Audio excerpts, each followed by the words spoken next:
Assalamualaikum warahmatullahi wabarakatuh. Perkenalkan, saya Topik Hidayat dari STEBI Global Mulia Cikarang, jurusan Ekonomi Syariah dengan NIM 602022400013. Hari ini kita akan membahas fenomena menarik di masyarakat. Mengapa sih belakangan ini banyak orang berbondong-bondong membeli emas daripada berbelanja barang konsumsi seperti gadget atau mungkin liburan?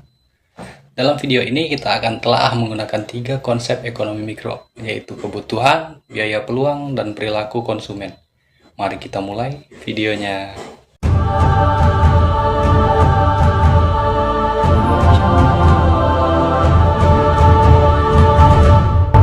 Emas sering dianggap sebagai aset lindung nilai. Di tengah ketidakpastian ekonomi, harga emas yang stabil jadi alasan untuk kebutuhan investasi jangka panjang.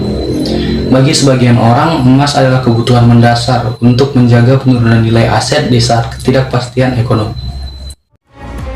Pemandangan antrean di sebuah mall, butik, hingga toko emas akhir-akhir ini memenuhi laman media sosial. Terlihat banyak warga yang rela antre berjam-jam bahkan sebelum mall itu buka untuk berburu emas. Seperti dalam media sosial yang diunggah oleh akun @lucyrahel_shop. Terlihat warga berlari-lari demi mendapatkan antrian terdepan di sebuah butik Antam di kawasan Setiabudi, Kuningan, Jakarta Selatan. Nah, dari berita tadi, kita bisa melihat betapa antusiasnya masyarakat dalam membeli emas hingga rela berdesak-desakan. Selanjutnya, mari kita klasifikasikan kebutuhan dalam keputusan membeli emas. Secara tradisional, emas sebagai perhiasan termasuk kebutuhan sekunder atau tersier. Namun, di tengah ketidakpastian ekonomi, emas berubah fungsi menjadi alat perlindungan nilai mendekati kebutuhan primer secara psikologis.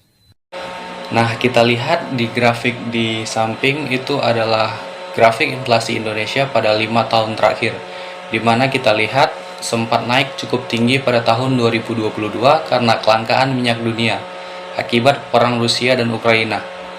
Tetapi kita lihat setelah tahun 2022, inflasi Indonesia kembali menurun, menandakan kesehatan ekonomi yang mulai stabil.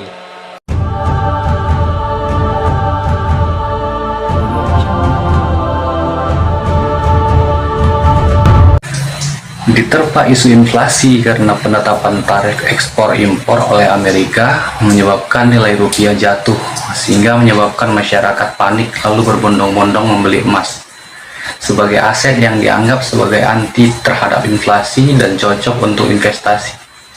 Karena harga emas cenderung stabil dan tumbuh setiap tahunnya, dan menganggapnya sebagai sebuah peluang untuk menjaga aset yang mereka miliki.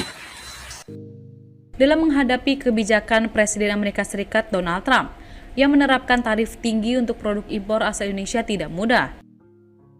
Pemerintah Indonesia pun siap mencari pasar ekspor baru, seperti disampaikan oleh Menko Bidang Perekonomian Erlangga Hartarto yang menjadi ketua tim negosiasi tarif Trump. Indonesia bersiap untuk menambah keragaman pasar ekspor. Langkah ini untuk mengantisipasi anjloknya ekspor ke Amerika Serikat gara-gara kebijakan Trump yang mematok tarif impor super mahal. Untuk segera mewujudkan opsi itu, kata Erlangga, pemerintah mempercepat penyelesaian perjanjian perdagangan bebas antara Indonesia dengan Uni Eropa atau Indonesia-European Union Comprehensive Economic Partnership Agreement.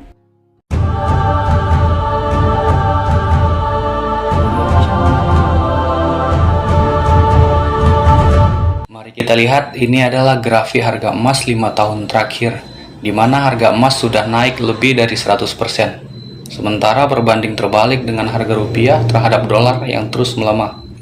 Lalu, apa yang mendorong perilaku konsumen? Sesuai dengan teori perilaku konsumen, jika inflasi tinggi, maka emas bisa dianggap sebagai safe haven. Sementara jika rupiah melemah, maka nilai emas terhadap dolar cenderung naik.